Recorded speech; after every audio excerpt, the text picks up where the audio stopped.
Dios, así en pie. Primera de Pedro, capítulo número 5. Primera carta del apóstol Pedro, ya yendo casi al final de la Biblia, lo va a encontrar después de Santiago, el capítulo número 5. Vamos a leer el verso número 6 y el verso número 7 en el nombre del Señor Jesús. Amén. Otros hermanos están viajando, también los llevamos en oración constantemente. Varios hermanos que están viajando en este summer. Amén. Los hermanos Inatiade, los hermanos Silva Álvarez, Silva Quintero, el hermano Arnaud. Hay unos hermanos en campamento hoy con Boca Ratón.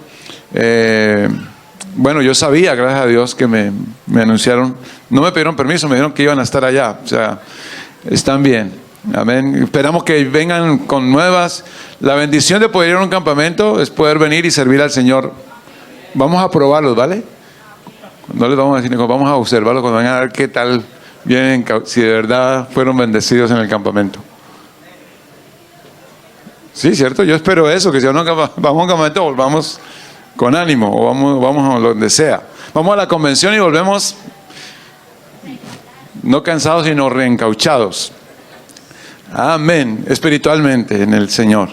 Versos 6, 7, todos a una sola voz, leámoslo en el nombre del Señor Jesús. Primera de Pedro 5. Humillaos pues bajo la poderosa mano de Dios, para que Él os exalte cuando fuere tiempo, echando toda vuestra ansiedad sobre Él, porque Él tiene cuidado de vosotros. Nuevamente el verso 7, echando toda vuestra ansiedad sobre Él, porque Él tiene cuidado de vosotros. Señor Jesús, levante sus manos. Podemos hacerlo mejor. Amén. Demos todo gloria a Dios. Gloria al Señor Jesús. Tomen asiento, estén cómodos, hermanos. Estamos persiguiendo dos objetivos con estas enseñanzas que iniciamos hace 8 días. Sanidad del alma. Primer objetivo, presentar al Señor Jesucristo. ¿Me están escuchando? Presentar al Señor Jesucristo como la única, no una solución, como la única solución. El único que puede entrar en el alma del ser humano es aquel que la creó. Y ese se llama el Señor Jesucristo. Él se llama el Señor Jesucristo. La única solución efectiva para todos los problemas del ser humano, incluidos los del alma. ¿Acaso hay algo imposible para Dios? No hay nada imposible para el Señor. Segundo objetivo, abrirnos sinceramente. Perseguimos este objetivo, que nosotros podamos abrirnos. Y yo creo que cada servicio, cada vez que usted oye la palabra, podamos ceder nuestra voluntad, ir aceptando la verdad de Dios y abrirnos sinceramente al Señor y encontrar por nosotros mismos los recursos que el Señor nos da, la valentía, la esperanza que Dios ofrece para nosotros. Amén. Gloria al Señor. Mire que el Señor le dijo a Josué: esfuérzate y sé valiente. Amén. Él tenía que apropiarse de eso y ejecutarlo, y el Señor iba a estar con él. Hace 8 días hablamos o definimos qué es el alma. ¿Recuerdan qué es el alma? Es la parte invisible pero esencial del ser humano, donde se originan, esto es importante, donde se anidan, se originan el intelecto, o sea, la razón humana. El ser humano es capaz de razonar, tiene un intelecto diferente al de todas las demás criaturas. Allí se anidan el alma, la razón, los sentimientos, las emociones y la voluntad del ser humano. Viene a la existencia cuando el Señor sopla aliento de vida en la materia. Amén. Y viene el ser humano a ser un alma viviente, así dice la Biblia. Y fue el hombre un alma viviente. Job dijo: el Espíritu de Dios me hizo, y el soplo del Omnipotente me dio vida. Vino a la existencia y cobró, hermanos, vida al ser humano. La sola existencia es un milagro de Dios, hermanos, que nos debería dar alegría. Cuando usted se sienta vivo, ¿usted no le ha pasado que a veces va por la calle, está en su trabajo y se siente como si no existiera? ¿Cierto? Como que no realiza que hay una existencia que lo sostiene. No somos nosotros mismos los que nos sostenemos, es la vida de Dios que nos ha dado, hermanos. Y es un milagro ya que por naturaleza, por lógica, produce gozo. La mera existencia produce gozo, porque Dios nos creó, nos puso en la existencia no para vivir amargados, no nos puso un chip o una programación de una vez como para vivir tristes y frustrados. No, es una alegría poder vivir. Lo que pasa es que cuando miramos el mundo alrededor, porque el alma se afecta por todo lo que sucede alrededor, y miramos que no tenemos un Cadillac, que no tengo una mansión, que no tengo una ropa fina, entonces empezamos como a angustiarnos. Pero eso no debería ser así. La mera existencia es una alegría, hermanos. ¿Sí o no? Y si no, pregúntenle a los indígenas por allá de las selvas más lejanas, más recónditas, y ellos no están tristes. Porque no tienen, amén, porque no pueden viajar en avión, porque no tienen, están contentos. Ellos no necesitan psicólogos, amén, ni toman medicina ni tranquilizantes. Ellos son felices, amén, aunque les falta también el Señor, pero para eso necesitan conocer el Evangelio, pero humanamente me refiero. ¿Con qué se relaciona el alma? Ella está relacionada, dijimos, con la manera de pensar y de percibir el mundo y sobre todo al prójimo. La comunidad donde vivo es importante. Siendo así que hay circunstancias y acciones de otros que llegan a afectar mi alma. Hay cosas definitivamente que nos enriquecen o nos afligen. Claro que sí. Dijimos algunas cosas acerca de enfermedades del alma. Muchas obviamente ocurren interiormente. Y a veces no se detectan, ¿no? Como que le dio fiebre, como que tengo un dolor en el estómago, alguna enfermedad material o humana o física más bien, se pudiera detectar fácil, pero la enfermedad del alma a veces cuesta un poquito de tiempo y de trabajo detectarla, pero se sufre, la persona lo sufre internamente. Eso sucedió cuando el pecado entró a la raza humana. El ser humano al pecar perdió conexión con Dios, la fuente del equilibrio para el ser humano. El equilibrio, hermanos, lo da Dios. El que nos mantiene a nosotros sobre como dijéramos, con los pies sobre la tierra, con una expectativa eterna y listos para cumplir un propósito, se llama Dios. Es el Señor Jesús y su palabra. Cuando el hombre rompió con Dios, desobedeció a Dios, entró en desequilibrio. ¿No notan en la Biblia que dice el libro de Génesis? Vamos a leerlo, hermanos. Génesis capítulo número 3, verso 7. Esto es parte del resumen, pero quiero mencionarlo. Versos 6 y 7, Génesis 3, dice, verso 6, y vio la mujer que el árbol era bueno para comer, fue tentada, ¿cierto?, por la serpiente, en un diálogo que tuvo, y le dice que vio el árbol porque la serpiente la hizo mirar hacia el árbol, que era codiciable, era agradable a los ojos, el fruto. No dice la Biblia que era manzana, la Biblia no menciona que fuera una manzana, era un fruto apetecible, del cual Dios le había dicho que no comiera, porque tenía que estar sujeto a ese mandamiento, un solo mandamiento, y al estar sujeto al mandamiento de Dios era que iba a crecer el ser humano. Y árbol codiciable para alcanzar sabiduría, y tomó de su fruto y comió. Dio también a su marido, el cual comió así como ella. Entonces se desconectaron de Dios por la desobediencia. Pero mire inmediatamente el efecto dañino que ocurrió. Fueron abiertos los ojos de ambos, conocieron que estaban desnudos. Entonces cosieron hojas de higuera y se hicieron delantales. Lo primero que ocurrió fue que se avergonzaron porque estaban desnudos. Les dio vergüenza. Y otra cosa que entró en la raza humana, o en ese humano que había sido acabado de crear, fue que también tuvo miedo. O sea, dos emociones, ¿cierto? Porque la vergüenza no se nota externamente, no es algo externo, es algo interno, la vergüenza. Hay gente sin vergüenza, ¿cierto? Y hay otra gente con vergüenza. Pero ellos estaban siempre hablando con Dios y así estaban como Dios los había creado. Dios no les había vestido una ropa física, Dios los había vestido de inocencia. Porque Dios le agrada que el ser humano esté vestido, esté cubierto, esté vestido. Dios los había vestido de inocencia, estaban cubiertos de inocencia en su conciencia. Pero al perderla y al saber el bien y el mal, que era lo bueno y lo malo, porque lo malo era que se habían apartado del Señor, habían desobedecido a Dios, entró vergüenza en ellos, se dieron cuenta ahora que estaban desnudos y quisieron taparse y corrieron a taparse como pudieron. Después escucharon la voz del Señor que los llamaba. Dios sabía, lo que pasa es que quería que ellos mismos se dieran cuenta, reconocieran cuál era su estado. Adán, ¿dónde estás? ¿Dónde estás? Hasta que al fin se lo encuentra, o al fin Adán dice, no, tuve miedo porque estaba desnudo y me escondí. Entonces entró también, además de la vergüenza, entró el miedo. Se avergonzaron y tuvieron miedo. Y ese miedo jamás se ha desconectado, se ha despegado del ser humano. Solamente el Señor, cuando vuelve en comunión con ese hombre, puede quitarle el miedo a la presencia de Dios. Amén. Y puede darle otra vez una dignidad y estar contento con como Dios lo ha hecho. Hay personas que les da vergüenza su manera en que Dios los hizo, pero hermanos, no debemos darnos vergüenza. Si Dios nos hizo y se nos está cayendo el pelo, gloria a Dios. Si ganamos libras, gloria a Dios.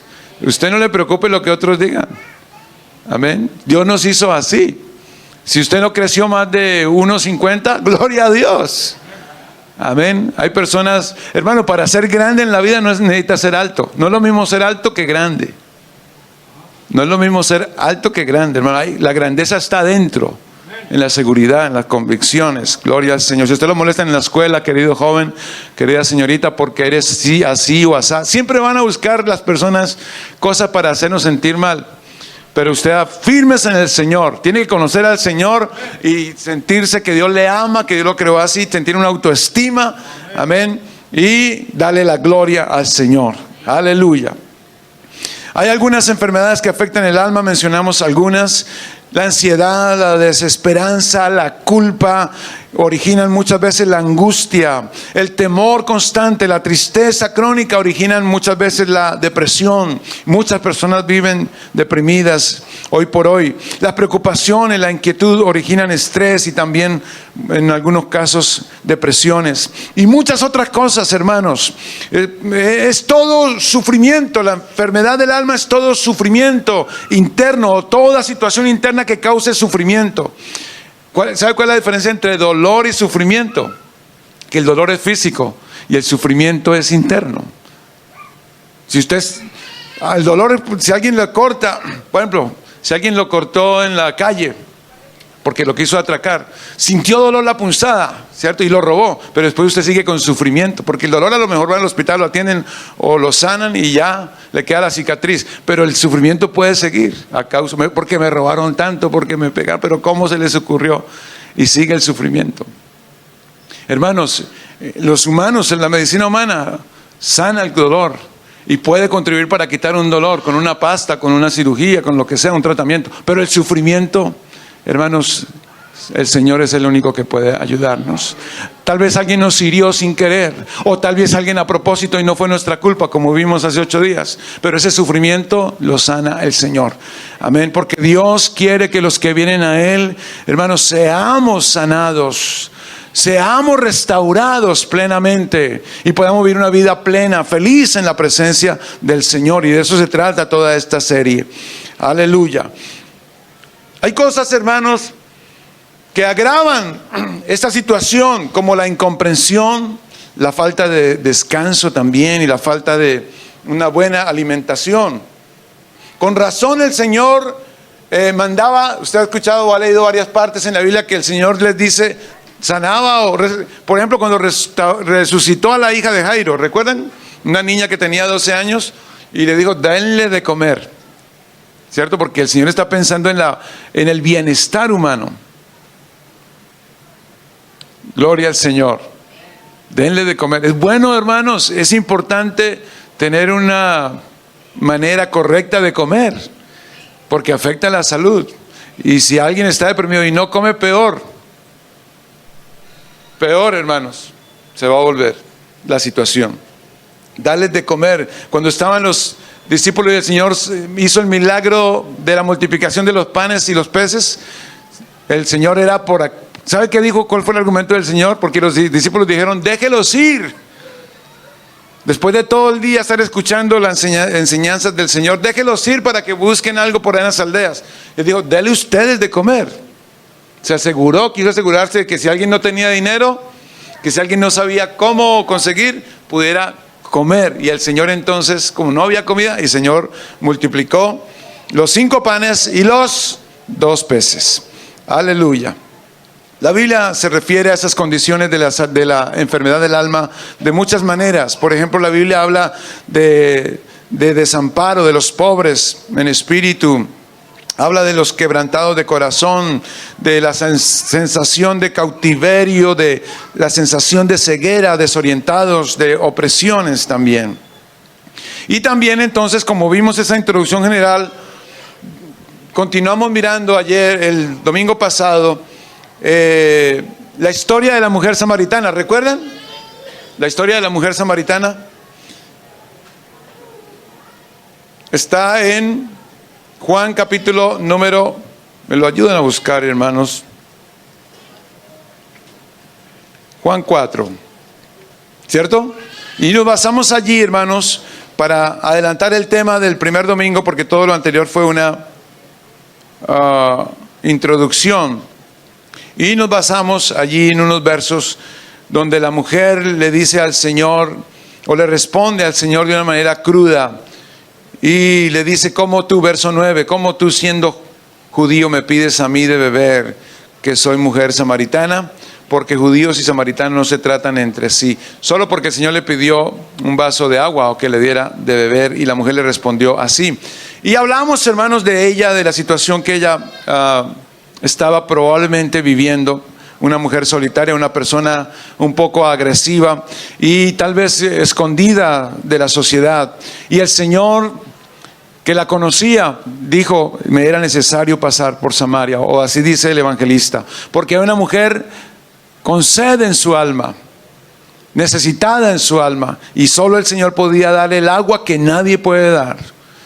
Alguien puede dar un agua física, pero el agua que sacia el alma solamente la da el Señor Jesucristo. Gloria al Señor. Esa agua ella la necesitaba, la anhelaba, y puede ser que ella ni siquiera se daba cuenta, ni siquiera era consciente de eso. Pero el Señor le dijo: si conocieras el don de Dios, la única condición, si conocieras el don de Dios, y quién es el que te dice dame de beber, tú le pedirías a Él y Él te daría agua viva. Y esa es una agua que salta para vida eterna, que sacia de verdad el alma. La mujer dijo: dame de esa agua, dámela, para que no vuelva aquí a sacar de esta agua.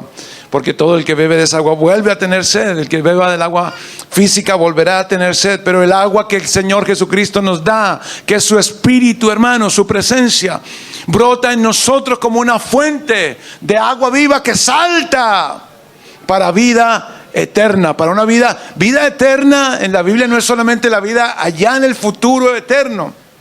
Vida eterna es una calidad de vida aquí, ahora, que salta para vida abundante. Y los cristianos, hermanos, debemos, con la ayuda del Señor,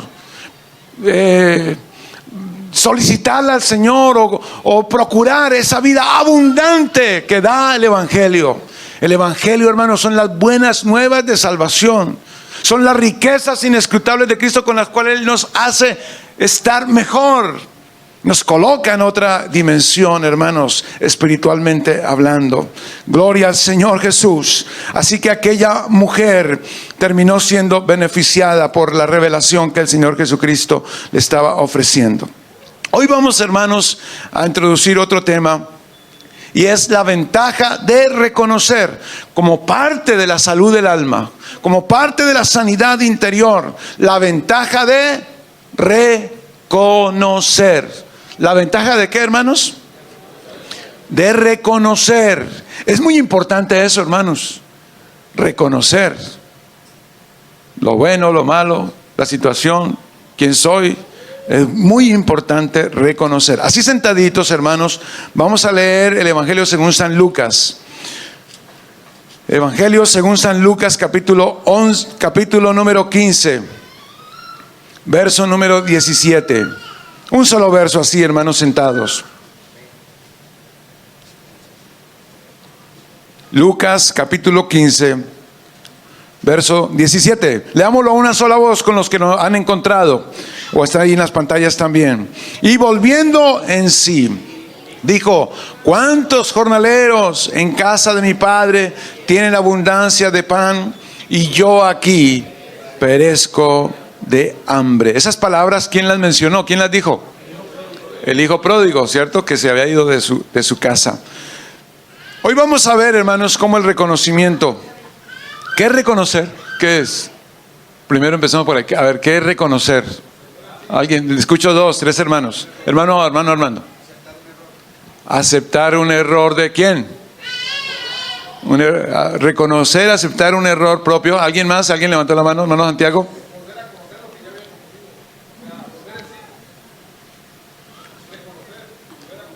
Volver a conocer lo que, muy buena la definición.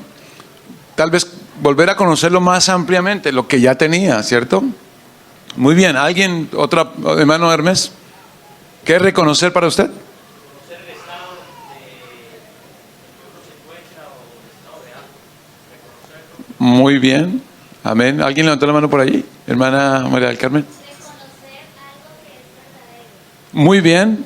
También está esa definición. Reconocer. Enfrentarnos a la verdad. Tener la valentía, primero, de enfrentarnos a la verdad. Mirar sinceramente hacia adentro con la luz de Dios. Sabe que para poder reconocer es como un milagro, al final de cuentas, ¿cierto? Es como un milagro. El Señor que colocó un rayo de luz en nuestra conciencia, en nuestra alma o por su palabra, hace que nosotros como que nos demos cuenta de la realidad. Amén. Enfrentarnos a la realidad, mirar sinceramente la realidad. Muy bien. Eso juega un papel muy importante en la sanidad del alma. Hermanos, si alguien o alguna vez vamos a estar enfermos del alma o lidiando con alguna situación, es importante acordarse de que yo tengo que reconocer algo tengo que reconocer de mi estado. ¿Sabe qué quiere decir la palabra inteligencia? La palabra inteligencia viene del latín y quiere decir mirar en la verdad. Inteligencia es mirar en la verdad de las cosas, porque las cosas tienen una apariencia, pero las apariencias no son la realidad, es meramente una apariencia. ¿Usted no le ha parecido, no le ha pasado que se encuentra con una persona y de pronto la ve de determinada, bien vestido, bien arreglada, una mujer, por ejemplo, y todo, y usted de pronto empieza en su cabeza a cavilar y dice, esta mujer debe tener tantos años, ¿cierto? Y resulta que aparentemente aparenta menos, pero tiene más, ¿cierto? Es solamente la apariencia, tiene más años. Tiene más años normalmente. O un hombre bien elegante y todo. Este es el dueño de la Coca-Cola. O el dueño de la General Motors. O trabajan. Y resulta que no, solamente es una apariencia. Y veo a otros con shorts, en chanclas. Y resulta que son campeones de motociclismo que ganan miles de dólares. Por ejemplo, las apariencias, como dice por ahí el dicho, no, las apariencias engañan. Así que hay que esperar un poquito para entrar en la verdad de las cosas. Se necesita una investigación para entrar en la verdad de las cosas. No es tan rápido como se entra en la verdad de las cosas, en la realidad. Y el único que nos puede ayudar, sobre todo, hermanos, en lo que confiere a nosotros mismos, a nuestra alma, solamente el Señor puede ayudarnos, hermanos. Con razón decía el salmista, examíname, oh Dios, pruébame y conoce mis íntimos pensamientos. Ve si hay en mí camino de perversidad, porque él a lo mejor ni sabía. Y guíame en el camino eterno. Mire que a Pedro le pasó eso. Pedro le dijo, el Señor le dijo, tengo que morir. Y el Señor le dijo, no, yo también voy a morir contigo. Yo voy a ir contigo. Si hay que dar la vida, la daré también. Y el Señor le dijo, Pedro, antes de que el gallo cante 2 veces, tú me habrás negado 3 veces. Y Pedro se sentía valiente y que podía. No se conocía esa parte adentro de sí mismo. El Señor sí lo conocía. Nosotros a veces ni nos conocemos a nosotros. ¿Por qué dije eso? ¿Pero por qué actué así? Si no quería. Pero el Señor sí nos conoce a nosotros, hermanos. Si hay alguien aquí que nos conoce, es el Señor Jesús. La niña, las luces que están ahí, puede bajar algún taco. Muy bien, hermanos. Gloria al Señor. Reconocer entonces es importante. Al comienzo se verá de pronto, cuando entramos en la etapa de querer reconocer, a lo mejor no será tan agradable, a lo mejor no queremos por alguna razón. Veremos a lo mejor sombras, pero si intentamos, persistimos, continuamos, al final veremos luz. veremos luz. Hay un verso muy interesante en la Biblia, hermanos, en el Evangelio de Juan, capítulo número 3, cuando el Señor les dice a los discípulos, o mejor a Nicodemo, y el escritor, el evangelista Juan sigue escribiendo acerca del ministerio del Señor, de por qué estaba Él ahí presente con los humanos. Verso 16, un verso que no lo sabemos de memoria. Porque de tal manera amó Dios al mundo, Juan 3:16, que ha dado a su Hijo unigénito, para que todo aquel que en Él cree no se pierda, mas tenga vida eterna. Miren lo que sigue diciendo. Porque no envió Dios a su Hijo al mundo para condenar al mundo, sino para que el mundo sea salvo por Él. El que en Él cree no es condenado, pero el que no cree ya ha sido condenado. O sea, ya está condenado. El solo hecho no es una opción, es que si no cree, ya está condenado. Por eso Él vino, para que creyéramos y no fuéramos condenados, fuéramos salvos. Porque no ha creído en el nombre del unigénito de Dios. Y esta es la condenación. Mire cómo define Él la situación de los hombres que no quieren creer, que no quieren recibir al Señor Jesucristo, que es la luz. Porque Juan, uno de los temas como presenta al Señor Jesucristo, es como la luz verdadera que alumbra a todo hombre, venía a este mundo. Amén. Él es el Señor Jesús, que ilumina toda alma, que ilumina todo hombre. Los verdaderos iluminados se llaman los cristianos. Los iluminados somos nosotros, de verdad. Nos sacó de un reino de tinieblas y nos puso en el reino de luz de su admirable Hijo. Un reino celestial. Gloria al Señor. Y esta es la condenación, que la luz vino al mundo y los hombres amaron más las tinieblas que la luz, porque sus obras eran malas. El Señor los quería hacer reflexionar. El Señor quería hacerlos reconocer su estado, pero necesitaban creer en Él para que Él los iluminara, y no quisieron. Quisieron vivir adentro en sus tinieblas, en sus malas pasiones, en sus pecados, en sus malas costumbres, en lo que desagrada a Dios y que los estaba destruyendo a ellos. En el dolor prefirieron seguir viviendo. No amaron la luz ni la recibieron. La tragedia de la vida, dijo alguien, la verdadera tragedia de la vida no es que un niño le tenga miedo a la oscuridad, porque normalmente los niños pequeños le tienen miedo a la oscuridad y tiene uno que acompañarlos. La verdadera tragedia de la vida no es esa. La verdadera tragedia de la vida es que los hombres grandes, ya hechos y derechos, le tengan miedo a la luz. Aleluya. No debemos tener miedo a la luz. Hermanos, si algo pasó con nosotros, si algo hicimos, es importante, hermanos, ir a la luz, que Dios nos muestre y reconocer, porque si no, vamos a quedar ahí en las tinieblas creyendo que todo está bien.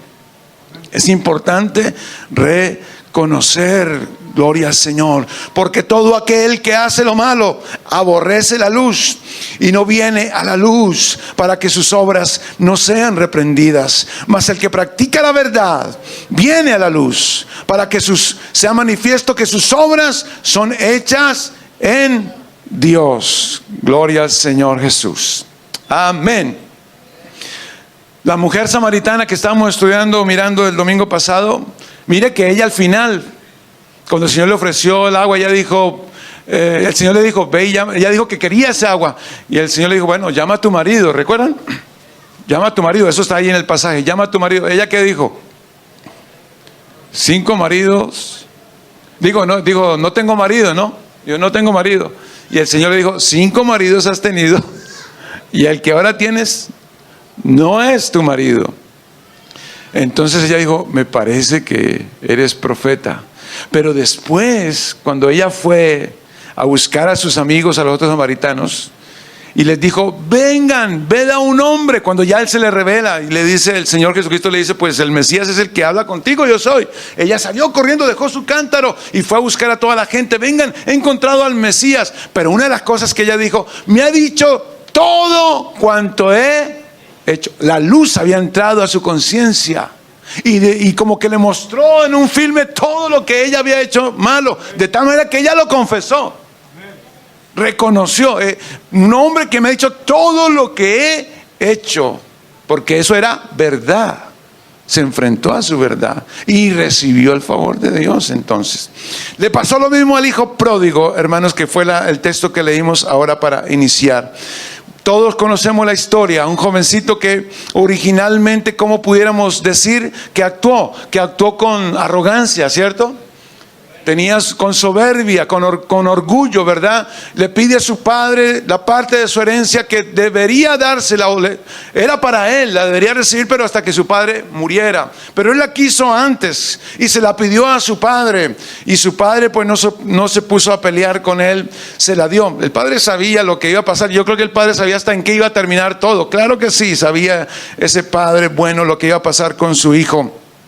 Y este muchacho reunió toda la herencia, la cambió por monedas, la metió en una bolsa, se montó en un caballo y salió oliendo a perfume y con su vestido nuevo y una maleta y con muchas cosas en su cabeza, y se fue a una tierra lejana, dice la Biblia. Quiso huir del control de su padre, porque a lo mejor su conciencia no le permitía que su padre estuviera cerca, que lo estaba mirando y saber cómo se estaba comportando. Así que lo abandonó. No quiero estar bajo el control, la orientación de mi padre. Se fue lejos. Él quería ser dueño de sí mismo, supuestamente, pero la verdad no era dueño de sí mismo, ni siquiera. Se fue lejos a una tierra apartada. Y allí dice la Biblia, ese pasaje bíblico del capítulo 15, verso 11, al final, al verso 32, cuenta la historia de él y también de su hermano al final. Pero allí dice que allí, en esa tierra lejana, despilfarró toda su herencia, todas las posesiones materiales, hermanos, las despilfarró. La Biblia dice que vivió perdidamente y malgastó todo. Estaba pensando, hermanos, esa manera que se refiere la Biblia de ese muchacho.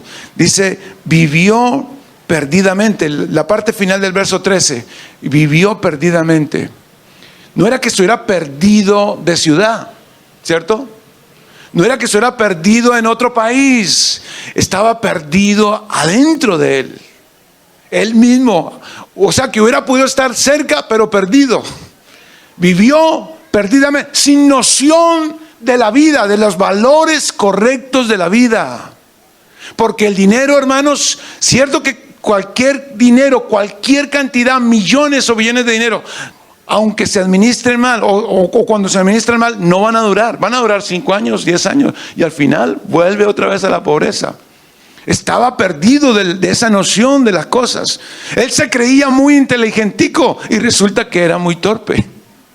Vivió con amigos que le ayudaron a despilfarrar, lo aplaudían, muy bien, yo me tomo 3, ¿cuántos te tomas tú? Yo llego hasta 2, yo me tomo 5, muy bien, no, vamos hasta 6. Y allá, y viviendo con mujeres y en fiestas, y iba, venía, compraba, viajaba y malgastó todo el dinero. Y dice la Biblia que vino un hambre a esa tierra, hermanos, porque la escasez siempre va a mostrar nuestra pobreza del alma. Siempre, hermanos, que haya la escasez afuera, va a mostrar qué tan armados estamos adentro.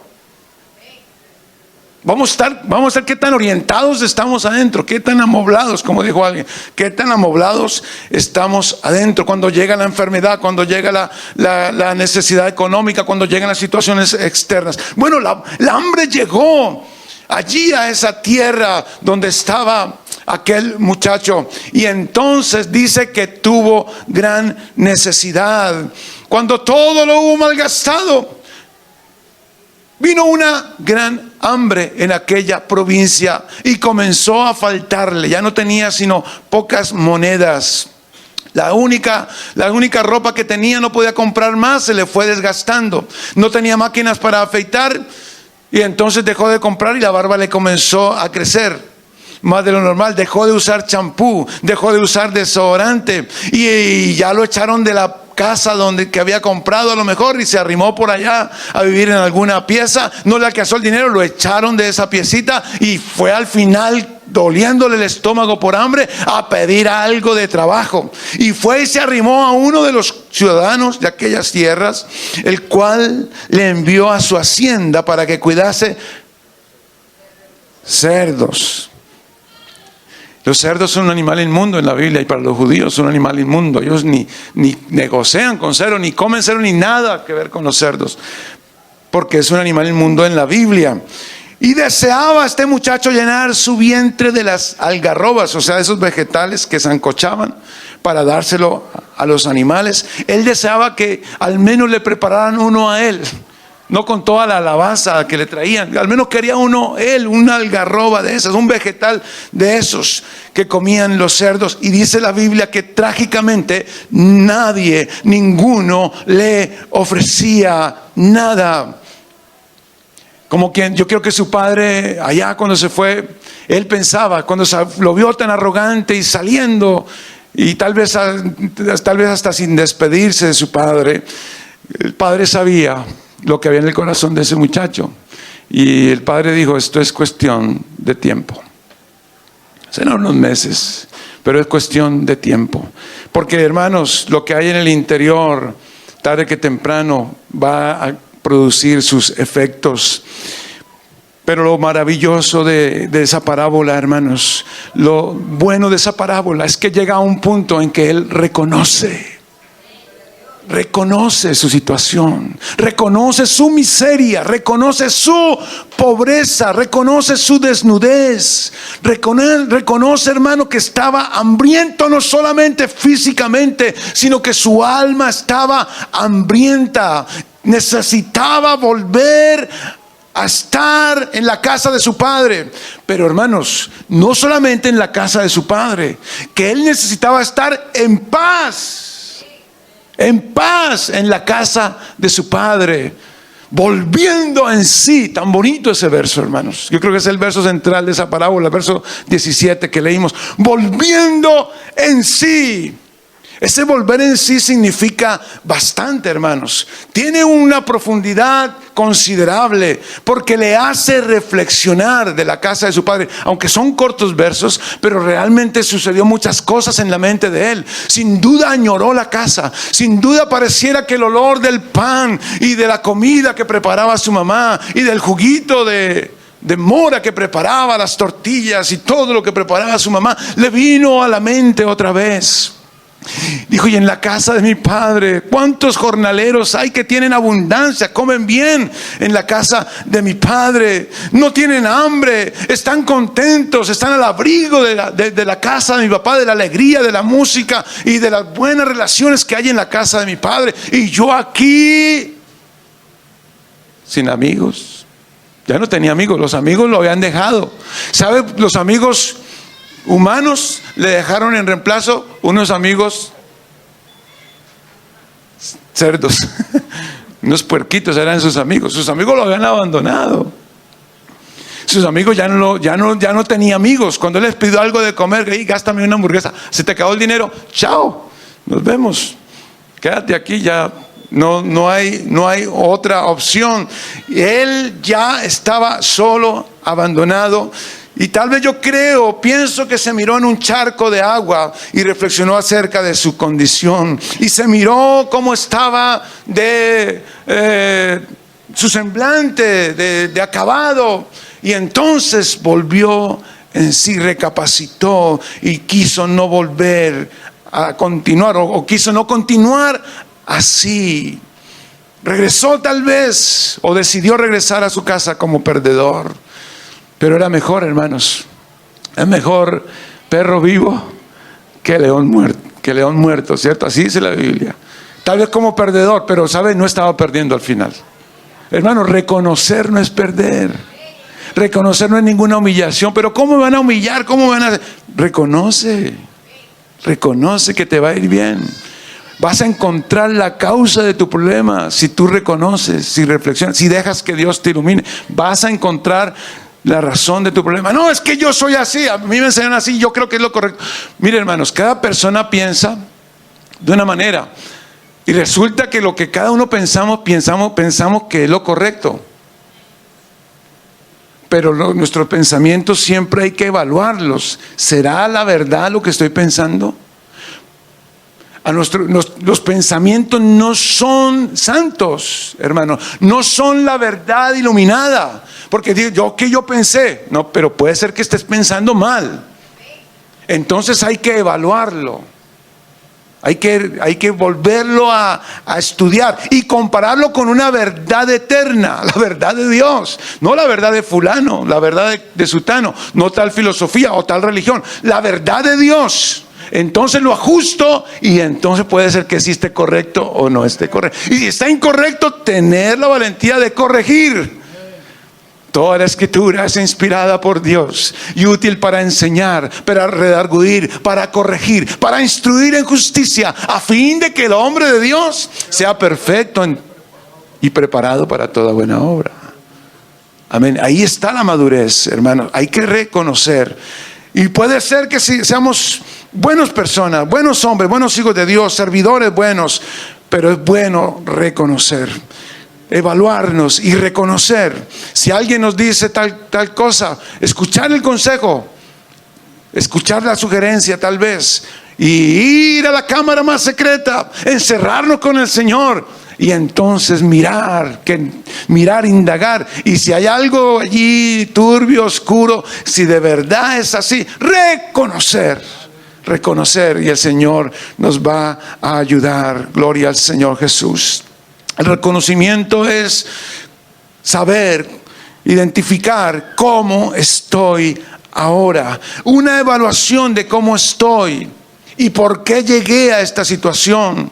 En este caso con su familia y con Dios. Porque mire que ese reconocimiento los lleva a hacer algo, que es el verso 18. Me levantaré e iré a mi padre y le diré. O sea, el reconocimiento lo lleva a tomar una acción, hermanos. El reconocimiento siempre nos ayudará a acercarnos al bien, a acercarnos a lo excelente. No crea que reconocer nos va a empeorar. No hay que reconocerlo, porque entonces vamos a perfeccionar lo que estamos, a corregir lo que estamos reconociendo que está mal. ¿Están conmigo? Gloria al Señor. Me levantaré. ¿Por qué dijo él me levantaré? Estaba acostado, estaba caído. ¿Será que estaba en el piso de verdad, en el piso? A lo mejor sí, estaba llorando y se dio cuenta de su miseria y se tiró al piso. Pero ese me levantaré es que hace un esfuerzo por sí mismo para poder ir a su casa. Y hay que levantarse, tomar fuerza y levantarse y emprender el camino de regreso. Se había venido, es cierto, a caballo, y se había venido oliendo a perfume, y se había venido con la mejor ropa y con muchas cosas en su mente de hacer negocios, de divertirse. Es cierto que ahora no tenía caballo, que ahora no tenía, había perdido muchas libras, ahora estaba harapiento, olía, hacía así y no le gustaba. El pelo lo tenía todo enmarañado, pero sin nada en la bolsa, que emprendió el camino de regreso. Me levantaré, dijo él para sí mismo. Si hay una esperanza de vida para mí, la respuesta está en que yo reconozco mi situación y ahora me voy a levantar. Iré a la casa de mi padre. Le voy a decir: Padre, he pecado. He fallado, sí. Padre, he pecado. Y mire que incluye a Dios. Cuando dice el cielo, es que los judíos, ellos no mencionaban el nombre de Dios por respeto, para no invocar el nombre del Señor en falso. Pero cuando dice cielo, se está refiriendo a Dios. He pecado contra Dios, contra el cielo y contra ti. O sea, mi primera arrogancia fue realmente contra Dios. Él reconoce que Dios lo quiso dirigir muchas veces, que Dios sí lo quiso orientar, que le mostró muchas veces, y él se empeñó en ser rebelde, y él se empeñó en ser soberbio. Pequé contra el cielo y contra ti, Padre, porque el Padre tal vez muchas veces le dijo que no, que lo pensara bien, que no le servía, le quiso dar un consejo de experiencia y él no lo quiso recibir. ¿Y sabe qué le dijo? ¿Qué pensó para sus adentros este muchacho? Padre, yo no soy digno. Ahora no me considero digno de ser un hijo tuyo. Quiero ser como un trabajador de tu casa. Al menos quiero estar amparado a la sombra, aunque no me llames hijo, aunque ya no me des otra vez tu apellido, no me des cosas de tu casa, pero quiero al menos estar allí trabajando para ti. Quiero estar a la sombra, al menos en los atrios de la casa de mi Dios. Aleluya. Eso lo diría él si sabía la escritura. Oh, prefiero un día, Señor, en tus atrios que 1000 fuera de ellos, donde hay abundancia de maldad, donde están los impíos y no hay nada bueno. Realmente es una selva que se comen unos a otros, aunque aparentemente haya solamente una ilusión. Pero yo prefiero, si Dios no me recibe adentro, prefiero estar a la puerta de la casa de mi Dios, en los atrios de la casa de mi Dios, en las afueras. Mejor es un día en él que 1000 fuera de ellos. Quiso volver al menos a estar allí como jornalero. Aleluya. Y pensó, reflexionó y lo actuó. Porque reflexionar lleva confesar su situación y actuar, hermanos. Y levantándose. Hermano, cuando alguien reconoce y sabe que Dios lo quiere ayudar, Dios lo ayuda. O sabe que Dios lo está dirigiendo y sabe que Dios le está mostrando la verdad y lo reconoce, Dios lo ayuda. Dios lo ayuda. Porque por sí mismo a lo mejor no hubiera podido ni llegar, pero Dios lo ayuda a levantarse. Por eso el arrepentimiento para salvación, hermanos, lo produce Dios. Y la persona toma la decisión y Dios le ayuda a abandonar su pecado. Porque por sí mismo, aunque la persona a veces saben que están haciendo lo mal y sabe que no vienen a Dios o no piden la ayuda de Dios, no reconocen que Dios es el que les quiere ayudar, y entonces sencillamente les da remordimiento. Y sí, yo me gasto el dinero de mi familia, sí, es verdad, yo estoy con otras mujeres que no son mi esposa, estoy engañando, eso es verdad, y lloran y tal vez hacen unos gemidos, pero no viene la ayuda, no cambian. ¿Por qué? No se arrepienten de corazón. ¿Por qué? Porque no le piden la ayuda al Señor. No se abren de verdad que la única esperanza es el Señor, su ayuda, su espíritu, su palabra en nosotros. Y siguen en lo mismo, se levantan y siguen lo mismo. Pero hermanos, cuando reconocemos que el único que nos puede ayudar es el Señor, que por nuestras propias fuerzas no podemos, que somos incapaces, que realmente somos muy débiles, muy frágiles, entonces el Señor viene y nos ayuda. Aleluya. Y levantándose, vino a su padre, y cuando aún estaba lejos, lo vio a su padre, y el padre fue el que corrió, porque fue movido a misericordia. Fue el padre el que lo vio a lejos. Su padre sabía, lo tenía calculado, porque conocía a su hijo y conocía la vida. Conocía, tarde que temprano, ese hijo mío va a aparecer otra vez por el caminito de la vereda, y lo voy a ver venir, y lo voy a estar esperando. Voy a orar por él para que Dios le guarde su alma, pero un día lo voy a ver otra vez regresando. Aleluya. Y lo bonito, hermanos, es que no volvió solamente físicamente, sino que realmente cambió en su interior. Cambió en su interior. Porque eso dijo el padre, ¿cierto? Ese fue el argumento que su padre le dijo al hijo mayor, porque el hijo mayor se enojó. ¿Cómo este hijo perdido gasta las cosas tuyas con amigos, con prostitutas, y tú vuelves y lo recibes aquí? Y el padre le dijo, no, hijo, mi hijo muerto era y ha revivido, perdido estaba y ahora es hallado. Ocurrió realmente algo muy valioso en él. Realmente se pudo orientar en la vida. Hubo una luz. Hubo algo que ahora le está dirigiendo desde adentro. Le mostró cómo era él. Y ahora tenía la oportunidad de ser mejor. Estaba muerto en sus pensamientos, en su manera de vivir, su manera viciada de concebir la vida. Y ahora sí sabía cómo era que tenía que vivir, al amparo del perdón de Dios, de la protección de Dios, y al amparo de su padre, en la casa de su padre. Estaba muerto y ahora ha vivido. Aleluya. Yo me pregunto, hermanos, ¿cuánto tiempo estaría este muchacho luchando con su propio orgullo?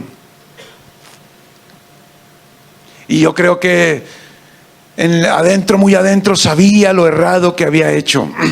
Sabía que estaba desobedeciendo a Dios, que estaba causándole un dolor y una aflicción a sus padres, pero él siguió, y Dios a lo mejor le mostró muchas veces, pero él orgulloso siguió, empeñado, hasta que esa lucha, hermanos, la venció el Señor. Tuvo que llegar a lo más profundo, a la miseria absoluta, para poder su orgullo quebrantarse. Qué bueno reconocer antes de llegar a una situación así, ¿cierto? Qué bueno ponernos en paz con nuestro adversario antes de que nos echen a la cárcel, donde no vamos a poder pagar. Así dice la Biblia, ¿cierto? Qué bueno reconocer hoy. Qué bueno reconocer hoy, hermanos. El reconocer cómo estamos adentro, hermanos, nos va a ayudar, nos va a aclarar y nos va a ayudar a tomar nuevas medidas para poder corregir. Y Dios nos va a ayudar. Gloria al nombre de Jesús. No nos sirve ser indiferentes, porque al ser indiferentes no nos va a ayudar. Es importante, hermanos, que nos ubiquemos en la realidad de la vida. Gloria al nombre del Señor Jesús. Mire que el rey David cometió un pecado muy grave, y todos sabemos la historia del rey David.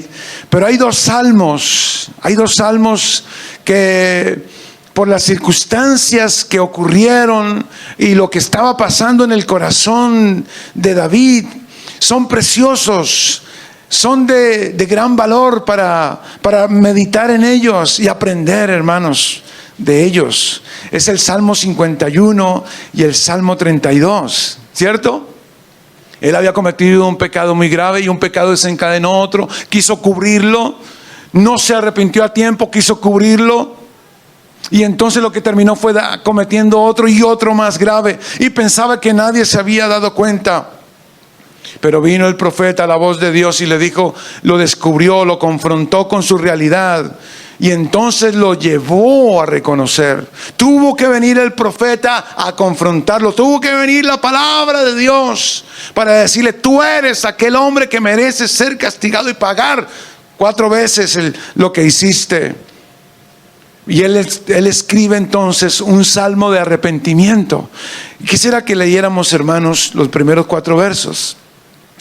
En ese salmo del Salmo 51, en esos versos del Salmo 51, mire la condición en la que escribe David, o cómo escribe: ten piedad de mí, oh Dios, conforme a tu misericordia, conforme a la multitud de tus pecados, borra mis rebeliones, lávame más y más de mi maldad, límpiame de mi pecado, porque yo reconozco mis rebeliones y mi pecado está siempre delante de mí. Contra ti solo he pecado y he hecho lo malo delante de tus ojos, para que sea reconocido justo en tu palabra y tenido por puro en tu juicio. O sea, Dios no se equivoca. Dios jamás perderá un juicio, porque Él es fiel y verdadero. Nadie le hará un juicio a Dios, y si lo hubiere, Él será victorioso, saldrá victorioso del juicio. ¿Cómo? ¿Cuánto más con un hombre? Argumentándole a un hombre. No importa que tenga una alcurnia, o sea, rey, o tenga un cargo alto. ¿Cómo vamos a argumentar contra Dios? Y Dios nos dice que está mal, pues vamos a reconocer que está mal. Contra ti solo he pecado, decía David. Pero escribe otro salmo después, porque Dios lo perdona, hermanos. Porque Dios al corazón contrito y humillado no lo desprecia. Dios lo alcanzó con su misericordia, porque David estaba en la posición correcta. Se había ubicado en la coordenada correcta. Estaba en el punto de reconocimiento de su corazón, hermanos. Había colocado su alma en el lugar, en la dirección correcta, donde llega el rayo de misericordia de Dios. Él había dicho, reconozco, y de verdad lo estaba sintiendo en su corazón. Es verdad, Señor, que yo hice eso. Por favor, redime mi pecado. Ayúdame, Señor. En pecado he nacido y en pecado me concibió mi madre. Ayúdame, Señor. Soy un vil pecador. Reconozco mi situación. Todo ese salmo es una expresión de su situación, reconociendo su situación. el Señor lo perdona, porque Dios es bueno, misericordioso. Dios es ese Padre amoroso que está esperando con los brazos abiertos a sus hijos que vuelven a Él. Y escribe el Salmo 32, Salmo 51, Salmo 32. Dos salmos hermosos, hermanos, donde se nota cómo el alma de este hombre ha sido sanada por la presencia del Señor. Cómo las circunstancias que vivía, porque podía ser que tuviera muchas cosas alrededor, pero él sabía que no tenía paz en su corazón, en su alma. Sabía que había hecho algo malo, que desagradable a Dios, y que necesitaba arreglarlo. Por más que le ponía tierra, no podía ocultarlo. Más bien Dios se lo ayudó a descubrir. Pero escribe ese Salmo 32, hermanos, y que narra la experiencia de la sanidad del alma de un hombre que se había alejado, que había hecho lo malo y que reconoce ahora. Bienaventurado, dice este Salmo, David, escribiéndolo, dice: bienaventurado aquel cuya transgresión ha sido perdonada y cubierto su pecado. Bienaventurado el hombre a quien Jehová no culpa de iniquidad y en cuyo espíritu no hay engaño, porque Dios le había limpiado, hermano. Cuando Dios limpia la conciencia, el hombre se siente bienaventurado. Saber que por reconocer, pedir perdón, Dios le quita su pecado. Dios lo limpia, su pecado de su conciencia, de su alma. Tiene un nuevo amanecer, una nueva oportunidad en la casa de su Padre. Pero mire cómo narra su experiencia. Mientras callé, se envejecieron mis huesos en mi gemir todo el día. Porque de día y de noche se agravó sobre mí tu mano. No porque lo estuviera castigando, no era eso, sino que su mano le quería ayudar a sacarlo escondido y él no lo dejaba, no lo reconocía. No era porque lo estuviera castigando allí, no. La mano de Dios quería descubrirle, despejarle, mover la basurita que tenía, y él no lo dejaba. Hasta que por fin dijo: Señor, mueve la basura, saca lo que hay ahí, sácalo, Señor. Reconozco que he fallado en tal y tal y tal cosa. De día y de noche se agravó sobre mí tu mano, se volvió mi verdor en sequedades de verano. Mi pecado te declaré, no encubrí mi iniquidad. Dije: confesaré mis transgresiones al Señor, y tú perdonaste la maldad de mi pecado. Por esto orará a ti todo santo en el tiempo en que puedas ser hallado. Ciertamente en la inundación de muchas aguas no llegarán estas a él. Al hombre que ora y reconoce, hermanos, no se lo lleva la corriente. Dios está por él. Tú eres mi refugio, me guardarás de la angustia. Tus cánticos de liberación, con cánticos de liberación me rodearás. Te haré entender. Toma la posición ahora de Dios, como si le estuviera diciendo, hablando Dios a él, o lo que Dios le dijo a él. Te haré entender. Te enseñaré el camino en que debes andar. Sobre ti fijaré mis ojos. No seas como el caballo o como el mulo sin entendimiento, que han de ser sujetados con cabestro y freno, porque si no, no se acercan a ti. Muchos dolores habrá para el impío, para el que no reconoce, para el que no se deja, no recibe el entendimiento de Dios y no quiere dejarse guiar por el Señor. Más bien ofrece resistencia. Muchos dolores habrá para esa persona impía, mas el que espera en el Señor le rodea la misericordia. Alegraos en el Señor y gozaos justos, cantad con júbilo todos vosotros los rectos de corazón. Gloria al nombre de Jesús. Vamos a estar en pie en esta mañana, hermanos. Gloria al Señor. Estemos en pie, por favor. Aleluya. Concluyendo, podemos entonces decir de una manera clara, sencilla, que es importante hoy saber en dónde estamos con respecto a Dios. Saber en dónde estamos con respecto a los dictámenes del Señor, a los patrones que el Señor nos ha enseñado, que Él quiere de nosotros. Reconocer mi estado, hermanos, de manera voluntaria, hará que tome una decisión correcta y emprenda un nuevo camino, un camino de esperanza. Es cierto, Ya recorrido, pero ahora de esperanza. Ya recorrido hacia este lado, pero con una mentalidad de soberbia. Pero ahora recorriéndolo de regreso, pero con una mentalidad de perdón, una mentalidad de oportunidad. Aleluya. El alma humana descansa, de verdad descansa, cuando alcanza el perdón de Dios. El alma humana realmente alcanza una nueva oportunidad, un nuevo vigor, cuando reconoce y encuentra el perdón de Dios. El profeta Jeremías dijo: paraos en los caminos, mirad y preguntad cuál sea el buen camino, y andad por él, y hallaréis descanso para vuestras almas. Pero paraos en los caminos. Hay tantos caminos que muestra la vida, y sobre todo esta sociedad moderna, tantas cosas que ofrece, tantas maneras de hacer las cosas, de vivir la vida, hasta de tener tiempos de ocio, tantas maneras que enseñan de divertirse hoy. Pero para el cristiano debe pararse en los caminos, mirar, preguntar cuál sea la senda correcta, el buen camino, la manera de Dios. Pregúntese siempre: ¿será la manera de Dios esto que estoy haciendo?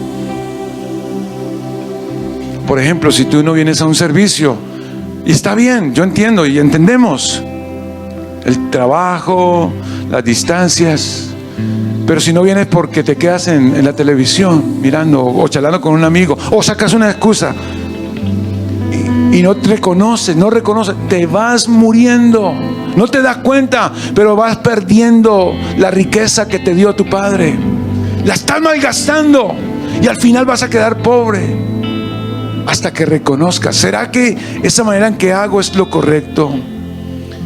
Hermanos, yo creo que son tiempos de verdad de reflexionar en nuestra vida cristiana. No solamente el domingo y oír la palabra y después decir: me gustó la prédica o no me gustó, el pastor dijo así, o se equivocó aquí, o me gustó la alabanza, no, o no me gustó. Realmente, hermanos, al final de cuentas, eso es superficial. Usted tiene que pararse en lo esencial, hermano, hermana. Mirar cómo vivimos en la presencia de Dios. De verdad, cómo estamos viviendo para el Señor. Si Él es lo primero para nosotros de verdad, si Él de verdad es lo máximo en nosotros, aleluya. Hay que reflexionar y reconocer, hermanos: el que encubre sus pecados no prosperará, mas el que los confiesa y se aparta alcanzará misericordia. Aleluya, alcanzará misericordia. El profeta Isaías dijo: buscad al Señor mientras pueda ser hallado, llamadle en tanto que está cercano. Deje el impío su camino y el hombre inicuo sus pensamientos. Vuélvase al Señor, el cual tendrá de él misericordia, al Dios nuestro, el cual será amplio en perdonar. Pero hay que buscar al Señor. Este es el tiempo, hermanos, de reflexionar, de reconocer, para que haya sanidad en nuestro interior. Levantemos nuestras manos, vamos a orar. Hay un altar abierto, y si hay alguien aquí que quiera que oremos por usted, venga. Si quiere pedir fuerzas del cielo, de Dios, venga, vamos a orar. Venga a la presencia del Señor. Solo Dios puede sostenerle, ayudarle. No está haciendo nada incorrecto, está haciendo lo correcto, el venir a pedir ayuda a Dios. Aleluya. Las cosas van a andar mejor si nosotros colocamos al Señor, involucramos a Dios en nuestras vidas. Si queremos rectificar, Dios nos va a ayudar y las cosas van a ir mejor, sin duda. Señor Jesús, levantemos nuestras manos al cielo. Señor Jesús, oh Padre Celestial, aquí estamos en tu presencia, Señor. Aquí estamos delante de ti, oh Dios. Tú nos conoces, tú sabes nuestras andanzas, tú sabes nuestro salir, nuestro entrar. Tú conoces nuestras vidas, nuestros más íntimos pensamientos. No te son ocultos, oh Dios. Sé tú ayudándonos. Sé tú, oh Dios mío, ayudándonos a ubicarnos en tu buena voluntad. Enséñanos, Señor, a reconocer nuestro estado y mirar, Señor, cuáles hayan sido, Señor, nuestras fallas. Oh Padre, permítenos volver a ti. Permítenos, Señor, volver a ti sinceramente, con un corazón humilde, con un corazón sencillo, con un corazón honesto, Padre. Sí, Señor Jesús, aviva tu obra en nuestras vidas. Sí, Señor Jesús, haz tu obra en cada uno de nuestros corazones. Padre, te lo pedimos, ten misericordia. Sí, tu manto de misericordia está aquí esta mañana, Señor, cayendo sobre cada uno de tus hijos, que en oración reconocemos nuestra pobreza, que en oración aquí delante de ti, Señor, reconocemos nuestra necesidad de ti. Oriéntanos, Señor, reorienta nuestra vida. Te lo pido en tu nombre, Padre, en el nombre de Jesús, en el nombre poderoso de Jesús, en el nombre glorioso de Jesús.